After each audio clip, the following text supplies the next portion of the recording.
giants have a deep connection with the sea. The only way to understand it is to go and splash around a bit. A powerboat designed by the MOTORFEST team is waiting for you at Lai Point. The Proto MK2, slick and agile.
You know where to find me, driver.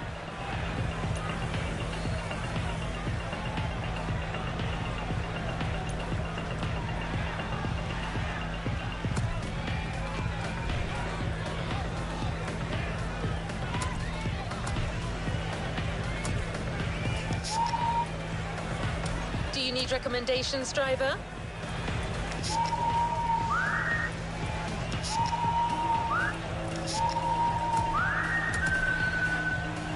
There's been time where I was working 12 to 14-hour days, 7 days a week, working 2 or 3 different jobs sometimes, just to pay for another hour of flying and another flying lesson, and yeah, it's been worth it. Welcome back to MOTORFEST, the podcast. My name is Becky Evans, and this is a podcast brought to you by Red Bull and Ubisoft's iconic game, The Crew MOTORFEST. Now, in this podcast, this is where I get to talk to motorsport athletes about their passions, all things speed, wings, and wheels. And you know what the really cool thing is? You can actually listen to this podcast whilst you're playing the game. So grab one of your dream vehicles, jump in, strap in, because you're about to hear from the athletes that actually get to drive these in the real world. Let's get the show started. Now, today we've got a very, very special guest. We're going to be chatting to Luke Chapella. Luke is a multi-award-winning Red Bull Air Race winner, known for his precision, skill, and fearless flying. From winning the Challenger Cup to landing a plane on a helipad in Dubai, Luke is committed to pushing the boundaries of flying. Luke, we're delighted to have you here today. Thanks for having me. Now, I'm just going to jump straight into it. I am terrified of flying. So when I knew I was going to be chatting to you, I was thinking this guy is going to have to tell me everything that gets him up in the morning and says, you know what, I'm going to do a loop in a plane. Flying aerobatic. Hawaiians have a deep connection with the sea. Gives The only way to understand it is to go and splash around a bit. such A powerboat designed by the MOTORFEST team is waiting for you at Lai Point. The Proto MK2, slick and agile. freedom. It's not every day that you can fly aircraft upside down, or you can fly it in reverse, like at 60 kilometers per hour.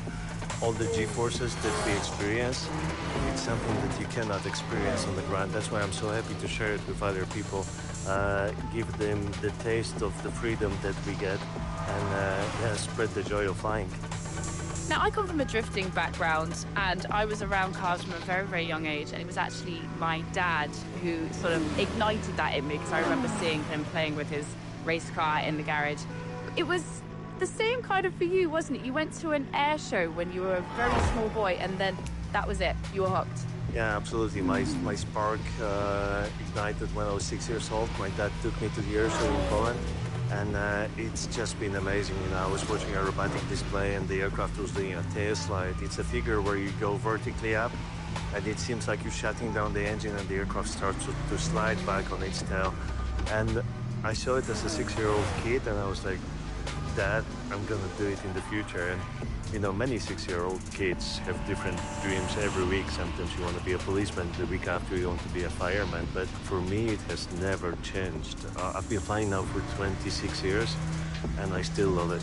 That's absolutely crazy that you just picked your direction and just stuck with it. I mean, your first flight lesson, you were 14 years old, and then by 16, you got your license. So there was definitely method in your madness. This was all moving towards where you are today. Yeah, absolutely. I was so motivated. Like from this air show, I started playing with aircraft models, free-flying models, and then I just went to the airport and I became what's known as a hangar rat. Cleaning the airplanes for everyone. And in exchange, they would take me for a flight and usually let me fly the aircraft, give me the first lessons. By the time I went solo at 16, I was over the moon. It's been a lot of hard work, but so rewarding as well.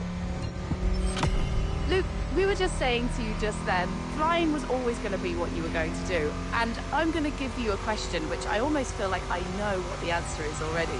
If you could be a car, a plane, a boat, or a motorbike, which would you be and why?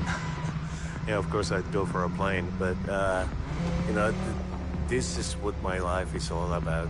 It's always been about flying. I have 13,500 hours in the year. That's like 4 years of my life. 10% of my life has been spent in the air. So yeah, I just want to be a better pilot with every flight I take. I'd love to know more about the bullseye stunt. I mean, we saw and heard it at the beginning of the episode. Personally, for me, I remember seeing that, and I watched the video, and I had a heart attack and was like, oh my God. But obviously, I know that this guy made this happen because everyone's celebrating it, but I couldn't cope with it. I almost got a heart attack on the first one as well. It was incredibly difficult project that we did. Landing a plane is such a short distance. It's not something very unusual for this kind of aircraft, but landing the plane on a small helipad that is 600 feet in the air, 200 meters above sea level, that hasn't been done before, and it comes with a lot of difficulties. One of those difficulties is the shape of the building created very special wind vortices, like a little tornadoes coming off the building, hitting the helipad, and these tornadoes wanted to suck in my aircraft and throw it towards the building. And that's what happened on the first two attempts when the winds were quite strong. So usually if you try to land short, you want a lot of wind because the wind will assist you, but not on a helipad. On a helipad, the less wind we had was easier to fly with the plane. So yeah, all in all, it took me like 650 practice landings before I went for the actual landing on the helipad, and the first two attempts on the helipad on a windy day, they were, not very successful, and then we had to reset and try again the day after, so that was quite challenging. I feel like the stakes are quite high, especially when you're doing something like that as well. Not only are you on like the Red Bull World stage creating a moment in history.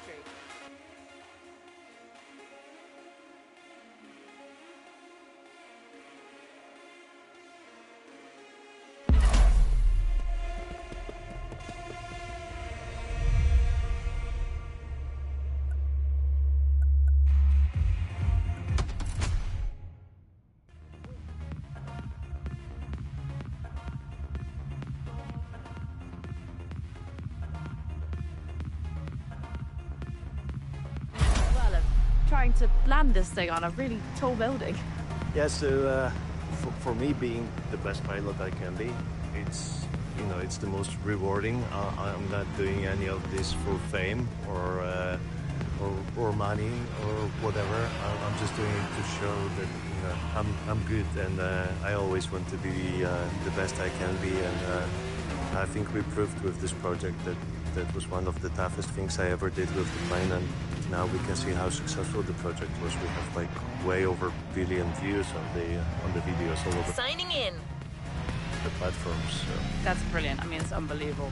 Now, for you guys that are listening at home, air sport, the sky is literally the limit with this.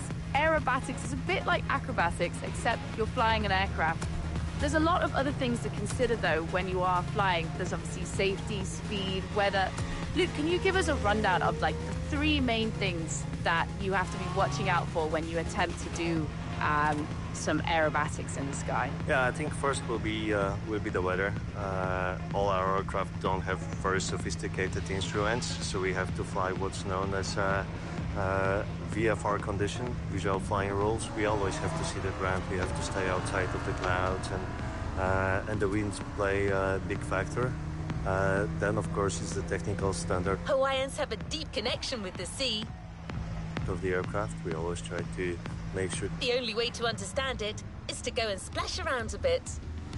the A aircraft powerboat designed by the MOTORFEST team is waiting for you at Lai Point. The Proto MK2, slick and agile. is airworthy.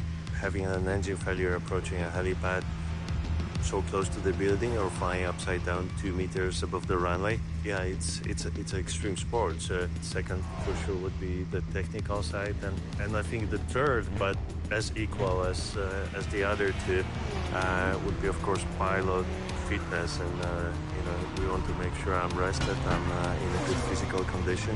The G-forces is something that we fight with a lot. We fly from -8 Gs to +10. What it means, I can get up to 10 times heavier, like weighing 80 kilos. I have 800 kilos of force hitting my body. The blood is 10 times heavier, and it drains away from the brain, goes towards my legs, and you can faint and you can lose your consciousness. And That can be, of course, very dangerous when you're close to the ground flying at 400 kilometers per hour. Yeah, that does sound pretty crazy. I've seen some of the videos, you know, where people, when they put passengers in the plane. That's why I'm frightened, Luke, when you said if I can go in the plane. I'd be like, I'd pass out. I'd be rubbish. You'd be looking back and I'd just be asleep in the back seat. Terrible. Luke, help us understand a little bit more about the specifics of your job. I mean, because what people need to know is obviously you compete in Red Bull Air Race as well, and that is a competition.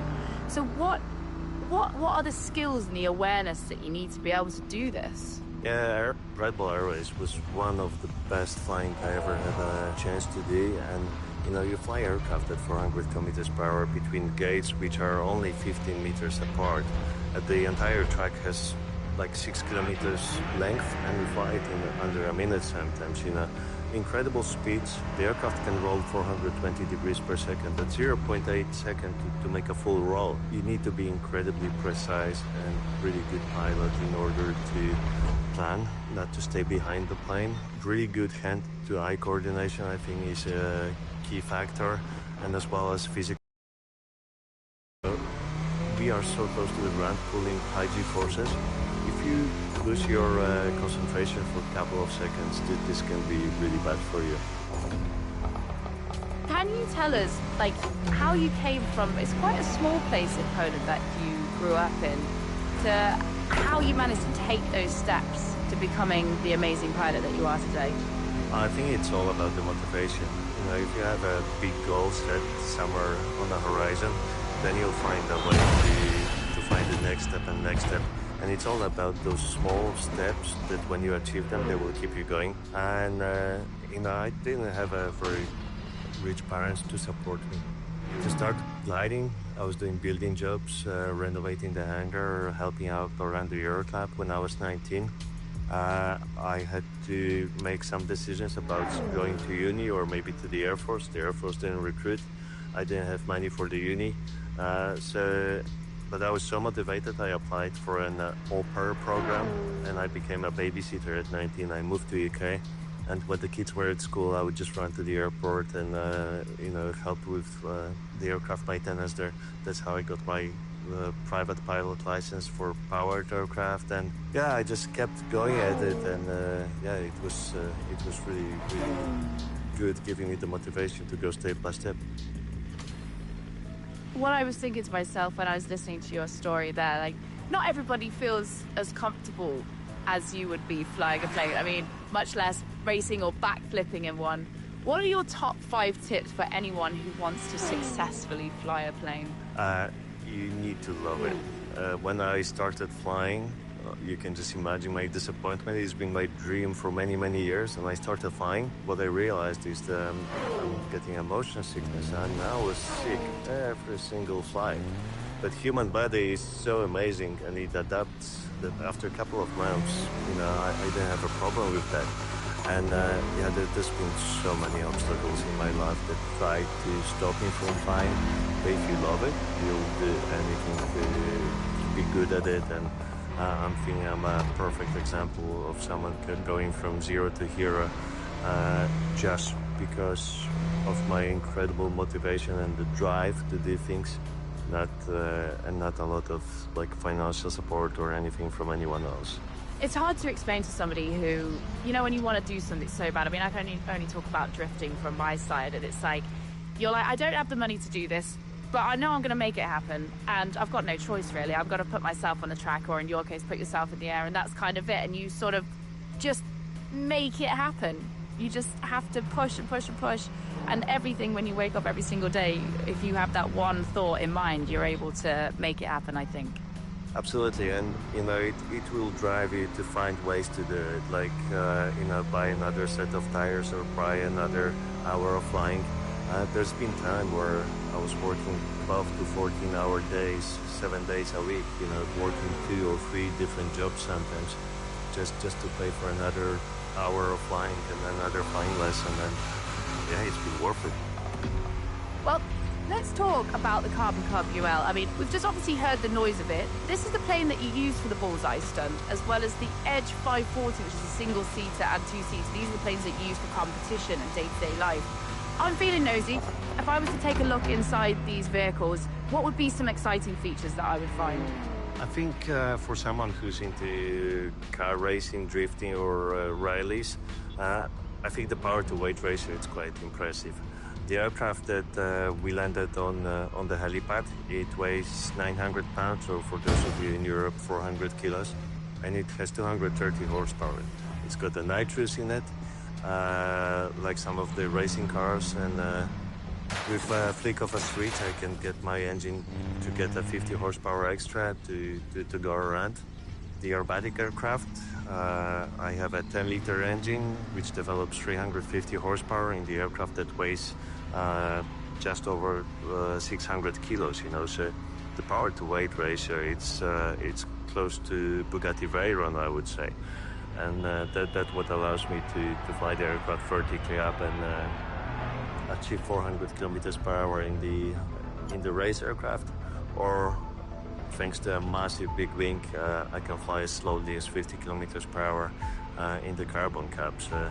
Yeah, out of those two, it's really hard to say which one is my favorite, but yeah, those two are extremely different and opposite to each other. One was made to go fast, the other one was like a rock crawler, slow going, and yeah, but I love them both. It's like choosing your favorite child.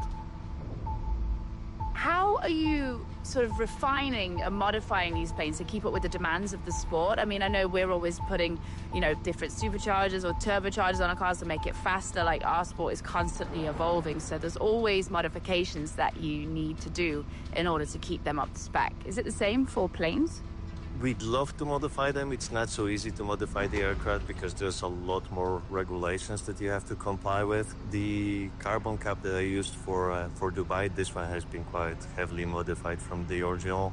Like, we removed the fuel tanks, which are usually situated in the wings, when we put them in the back of the plane to have the center of gravity as low and as far back. That would give me better braking. We designed a carbon fiber belly cover that would protect the aircraft in case I strike the edge of the helipad with my tail. It was like a big bumper, and of course we had nitrous in it. So I felt like Fast and Furious.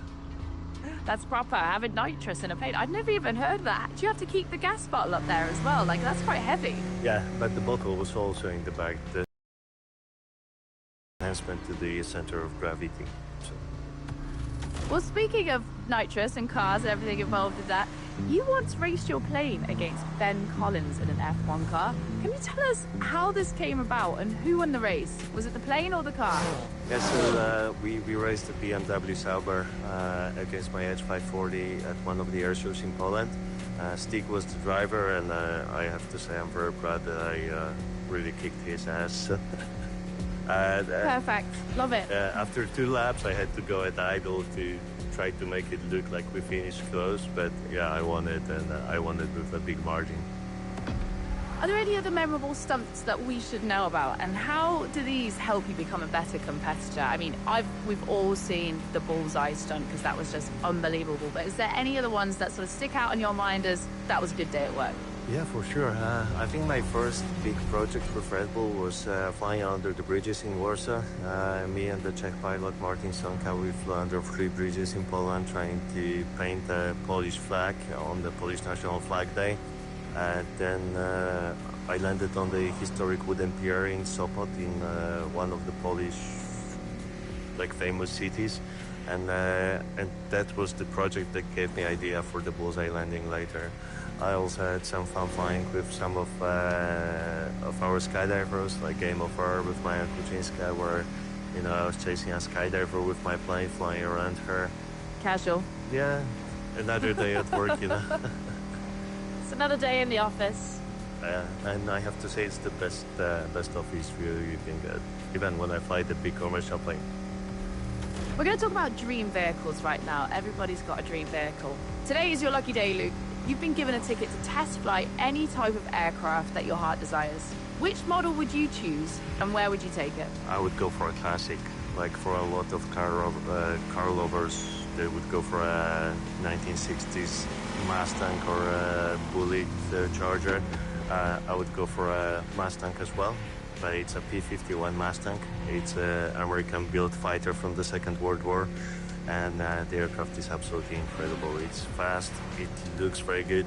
For those of you who watched the latest Top Gun movie with Tom Cruise, that's the plane, the silver plane that he was cleaning in his hangar, and I know he's got one, and I hope that's a plane that I will fly one day.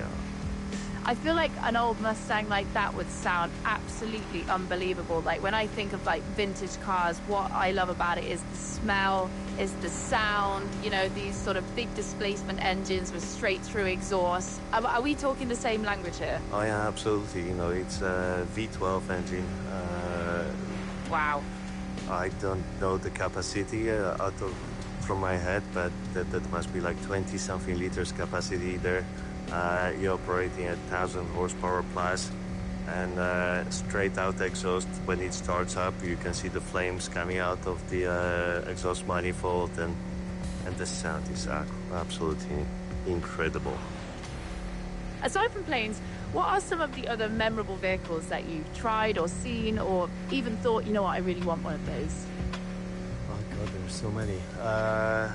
So I know that's such a hard question. It's just like, I don't know, Becky, like there's like 50 that I've seen over the years. I love I'm a very competitive person, so whatever you put me in, I'll do my best to win it. Like go-karts, don't get me even started in go-karts, because I'll be right there running into everyone just to win the race. And yeah, I think I'd love to be a race car driver, like you know, to compete in racing cars, and Formula One would be fun to drive. I would love to drive one of those, and yeah, I'd go for Formula One. Yeah, that's pretty cool. I love the fact that we're actually really similar in a sense that car people and aeroplane people still like the old stuff. We're like the new, all carbon, super slick, like that's great. But where our heart really lies is in the old school, in the big V12, V16s, V10. Like that's me. V8s, V10s, all of the old school stuff. So I'm delighted that there is that crossover between different sports, but the same feeling, right? Absolutely. You know, the sound of the old V8s, V12s makes you so sentimental. I don't know, it makes the hair on the back of my neck stand up when I hear one of those. Do you know, sometimes they would do like an air show where I think it was the old school bombers that would come, like the Spitfires, would come down over the drag racing track when I was a kid. So I grew up around drag racing, and the planes would come over the track. I actually got emotional. I'm not quite sure why. When you see big planes like that when they're flying, and like the noise and the feeling in your chest, it makes you emotional. And I'm not entirely sure why. And that's from somebody who's like a casual consumer of airplanes. Oh yeah, absolutely. And I think that's why they still fly. It's thanks to people like us who love them and who love the sound of them, and will go and pay for the ticket to the air show to see them. That's what keeps them flying. And you know, they are 1940s, 1950s aircraft, and there's still quite a few of them maintained by very passionate people for everyone else to enjoy. And we've got to be really thankful for that, and hope they will fly another 70 years.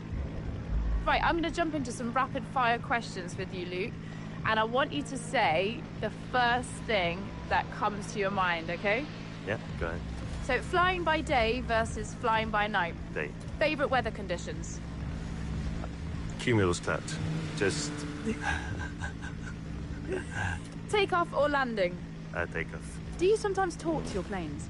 Oh yeah, always. After each flight in, of course, the small planes. I don't talk to the Airbus too much, but after each flight in the edge or the carbon cap, when I put it back in the hangar, I will go and stroke it and thank it for a nice flight. And yeah, it's a very personal relationship that I have with all three planes I have. I love that. In terms of runways, which do you prefer and why? Concrete, asphalt, grass, or sand? Last week was first time I landed on sand in Huntington Beach, and that was a lot of fun to land on the beach. But I would say concrete, it's pretty cool because, you know, for the racer on the small wheels, it's the smoothest, and and yeah, it doesn't hurt to play a lot. Favorite music tracks or artists that you like to listen to while you're training, competing, and chilling? I think Korn for the hardcore stuff, like That was training. unexpected. Yeah, some old heavy metal, but for chilling, sometimes I do like to listen classical music. Thank you so much for joining me today, Luke. Do you know what? It's been a real insight. I've never spoken to a pilot before, and I feel like you've put my fear of flying a little bit to rest there. It's amazing that you've got such a passion for old vehicles. You know, I think whatever sport you're in, you always look to what was, which is what creates what is, and I love that we can connect on that. So thank you so much for joining me. A pleasure, and you need to take me up on the offer of fly together, so I'm sure you'll enjoy it. Okay, do you know what? We'll do that. I'll come and fly with you, and I'll take you out in my S15. She's a great girl, but we'll 4 wheels on the ground for me, and we'll be 4 wheels in the air for you. That's a deal. That's it for today's episode of MotorFest, the podcast. I'm Becky Evans. You can find me on all podcast platforms, but you can also just check out YouTube. Just type in my name and you'll find me. So make sure that you get yourself on the game, The Crew MotorFest from Ubisoft, and we'll see you guys on the next episode super soon.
I've never owned a V12.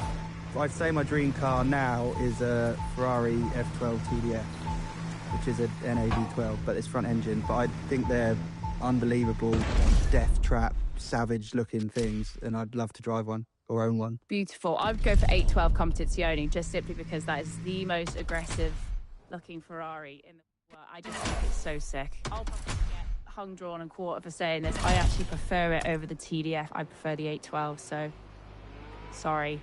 What's happening, guys? My name is Becky Evans and welcome to MOTORFEST, the podcast, brought to you by Red Bull and Ubisoft's iconic game, The Crew MOTORFEST. This is the podcast where I get to chat with some of the world's leading motorsport athletes and delve into their passions for all things speed, wings and wheels. And the really cool thing is you can actually listen into this podcast whilst you're playing the game. Today on the show, I'm going to be talking to talented mountain biker and YouTuber Matt Jones. He describes himself as a master of all trades and proud philosopher. A quick look at his YouTube, which is 900,000 subscribers strong, gives us an idea of how passionate and dedicated he is about his job, his career as a pro mountain bike rider, and of course his famous love for all things automobiles. He has got quite the incredible garage, and we're going to find out exactly what's hiding in there. Let's start the show. Matt, it's an absolute pleasure to have you on MOTORFEST podcast. How are you? Yeah, good. What a time, eh? Yeah, buzzing to be on this. Thank you. We're going to jump straight into the questions today, which is one question I ask all of my guests. If you could be a car, a plane, a boat or a bike with or without a motor, which would you be and why? I wouldn't be a plane. It's freezing up there. And I don't think I'd be a car either. Or a...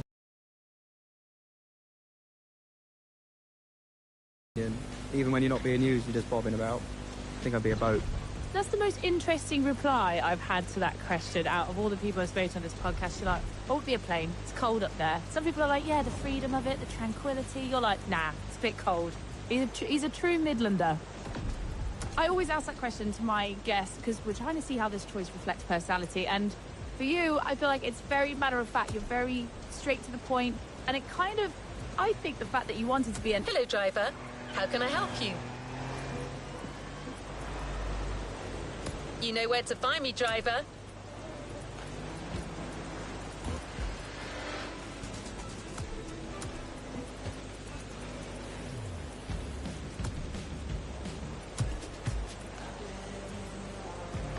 All right, let's move to the next objective.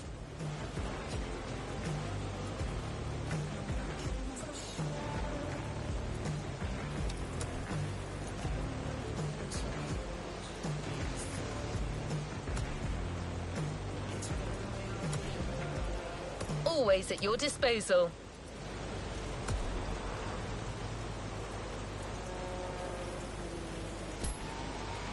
Kara speaking. May I help you?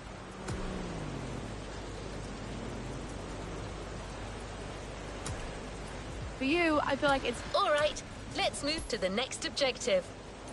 very matter of fact. You're very straight to the point. And it kind of, I think the fact that you wanted to be an engineer in a past life before you came to slopestyle riding. Speak to you soon, driver. It explains a lot, don't you? Ready for the next objective? Good to go. Let me help you set a waypoint.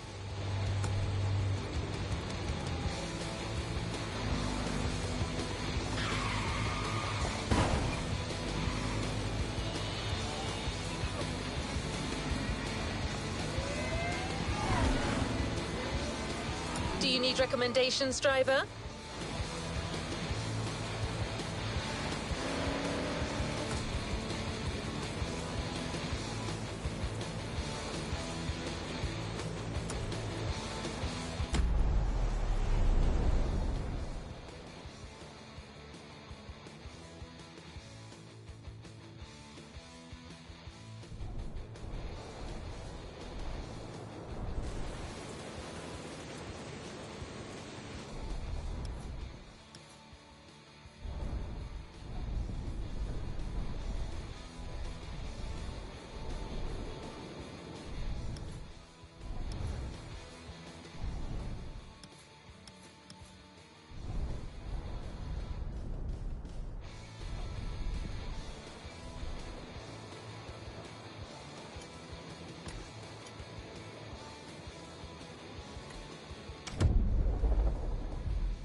Visualize your next objective and let's go.